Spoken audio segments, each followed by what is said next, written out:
Yahoo! Hello, hello, hello mga masters at mga ka-G! Good morning, good morning, good morning, good morning po sa inyong lahat dyan sa Pilipinas at sa buong Asian countries. At kung saan man kayong napalop ng ating daigdig, ay hayaan niyo muna kaming ni G, the Green Girly Kitty Patuti Iguana, nabatiin po kayo ng good morning, good noon, good afternoon, good evening, at good night na po sa mga ready ng matulog. At welcome aboard sa ating G and Daddy Health and Lifestyle Tips.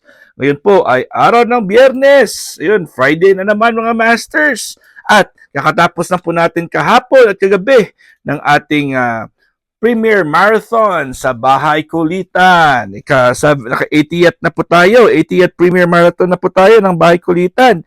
At congratulations po sa lahat ng mga hosts ng ating team. At syempre, congratulations din po sa lahat ng mga nag-premiere at nag-support. Thank you so much po sa inyong true, solid love and support. Ang G natin ay bumaba ay kukunin natin ulit yan kasi magbibigay po tayo ng food sa kanya. Pamamaya na lang tayo mamaya ko na po siya kunin at ngayon po ay mag-prepare po tayo ng kanyang food. Ito po ang kanyang watermelon. Ito po ay kukunin lang po natin ito. Malinis na po ito. At kukuha lang tayo dito ng ilang kaperanggot ng watermelon ng G natin. Bago itong watermelon niya ha. So, sinaslice-slice lang po natin ito para hindi siya mabulunan kasi spoiled kasi ang G natin eh. So mga small pieces lang naman. Ayun po. Ayan kasi ang G natin po ay pag hindi niya po kayang kainin ay hindi niya naman niya kinakain. So sayang lang. Ito po ang ilalagay natin ngayon, no. Ayun lang po for now. Ayan, at syempre clip on lang 'yan. Sasaraduhan na po natin ito. At maglalagay din tayo ng kanyang pagkain, ng kanyang natira ng kanyang fresh herb salad. So matagal na po ito. Pero hindi pa naman sira. So meron siya natira kahapon na konti ganito. Pero hindi ko na yan ibibigay kasi lantana. So malinis naman po ito. So kaya pa naman kainin pero pag siyempre masisira lang naman yan pag hindi niya hindi ko naman papalitan, di ba? So ito na po ang pagkain ng G at kukunin natin si G sa baba para po si G ay makakain na naman. So syempre nandito po ako at your service mga masters and mga ka-G at maraming salamat po sa inyong love and support. At ako po ay nag-i-invite din mamaya alas 8 ng gabi, Philippine time. At si Daddy, Daddy Masterworm po ay magkakaroon na naman ng Premier Promotion hosting sa Bahay Kulitan. At kiss mo na. Kiss Daddy. Kiss Daddy. You miss Daddy? Oh, you miss Daddy. Daddy's gonna kiss the G, the green girly kitty patuti iguana, and now she's gonna eat. Ayan, makikita niya na po yung kanyang pagkain at kakain na naman syempre ang ating G. Ayan po. So let's proceed po sa ating topic. Mag-continue po tayo sa ating lecture about 29 tips natin kung paano natin pangangalagaan yung ating katawan para ito'y tumagal at magiging healthy. 29 nutrition tips po yan. Alright, so number 7 na po tayo. Number 7 po is use extra virgin olive oil. So use extra virgin olive oil. Okay, so as part of the Mediterranean diet, familiar ba kayo sa Mediterranean diet, mga masters, mga ka-G? Okay, so extra virgin coconut oil has benefits to the heart. Malaki po ang benefit nito sa ating puso, ang extra virgin olive oil. Okay? At hindi lang po sa ating heart, kundi po sa ating blood pressure, sa ating weight. And ito po ay according sa 2018 na mga health reports. Marami po silang mga na discover at hindi naman discover at na prove na mga beneficial na mga effects, syempre, ng virgin coconut oil. At hindi lang po, marami po silang mga articles regarding po dyan na kailangan nating i-share. Pero for now, dito lang po, stick with the ano lang po tayo. Stick with the basics lang po tayo. Hindi tayo lalabas sa ating lecture. Alright? So, ayun po, sinasabi po dyan, use extra virgin olive oil. Alright, a person can include extra virgin olive oil in their diet by adding it to salads or vegetables or cooking food at low temperatures. So pag tandaan po natin na pag tayo po ay nagluluto at gagamit po tayo ng extra virgin olive oil, ay kailangan po ay low heat lang po. Low heat. At wag po siyang high heat kasi may mga bad effects din po yan sa ating extra virgin olive oil. So, yung the best po ang gagawin po is pag gumagamit tayo ng extra virgin olive oil, ay kailangan lang po ay low heat lang po ang ating temperature. Alright. So, ikawalo po ay eat nuts. Kumain tayo ng mga nuts. Ayun si G natin, no? Super busog na yata yan eh. You know? Diba? Eat nuts daw. Eat nuts. Pero wag ang donuts. Diba? Nag-rhyme tayo.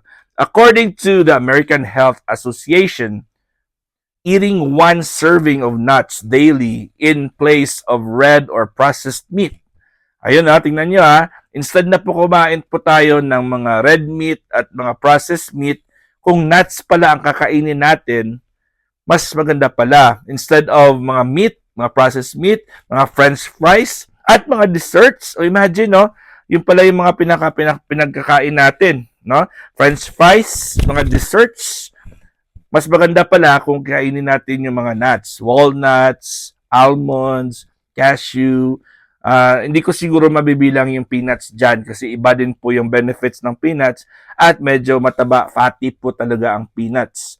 So maraming mga nuts, hazelnuts, macadamia nuts, na mga healthy po, mga masters and mga ka-G. Mas maganda po yan compared sa kumain po tayo ng mga red meat, mga processed meat, french fries, or mga desserts. And ito po ay magbe-benefit ng health natin, sa health natin, at magpe-prevent ng long-term weight gain. So, pag kumakain tayo ng nuts, medyo hindi po tayo katataba compared sa kumain tayo ng mga foods na ano natin, na enumerate natin kanina. Okay? So, the American Health Association, or AHA, suggests that mga Brazil nuts in particular, may help someone feel fuller and stabilize their blood sugar. Sino ba sa inyo dyan ang nakakita na o nakatry na ng Brazil nuts? Ako pa, hindi pa. Pero yan daw, hanapin nyo sa mga may mga access dyan sa Brazil nuts. Try nyo po yan. Yan daw ang maganda.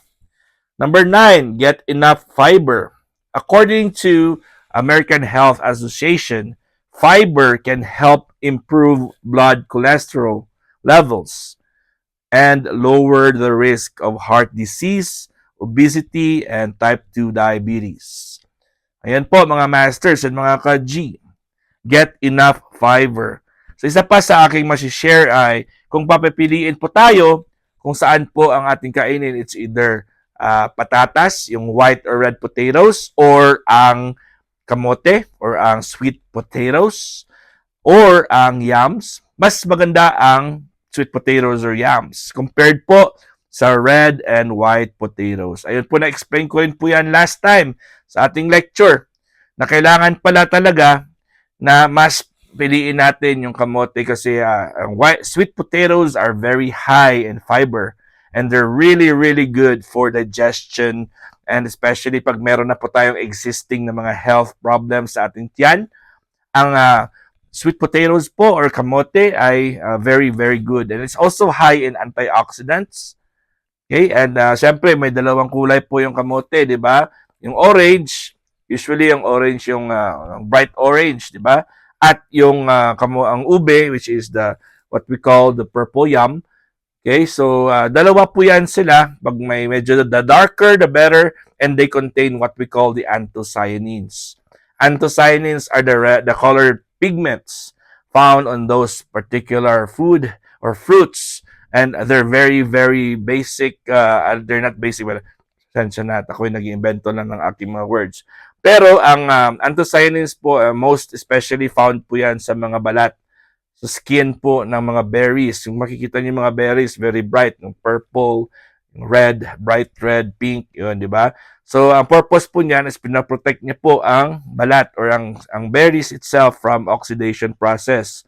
So, it means pag kinain po natin yan sila, yung mayroong anthocyanins, ay mas beneficial po yan sa ating katawan. And it's so related din po yan sa sweet potatoes kasi yung kulay na orange at purple ng sweet potatoes or ng yams, yan po ay very rich in anthocyanins. Alright, so hanggang dito lang muna tayo, hanggang number 9 na po tayo mga masters. At ako po ay mag-i-invite mamaya sa inyo, iba sa Team Puyaters, ay 8 o'clock p.m. po, Philippine time. Ako naman po yung host sa ating premiere promotion. At kita-kits tayo. I hope na meron po kayong na-learn sa ating lecture for today. Ako po ay lubos talaga nagpapasalamat sa inyong full love and support sa aking channel, Master Worm. And of course, sa pag-appreciate din po sa aking pet na si G. Ayun po, na super spoiled po yan. Alright, so hanggang dito lang po tayo. Maraming salamat sa inyong full love and support again. Again, this is your one and only Master Worm and G, the green girly kitty patuti iguana. God is great. Yahoo!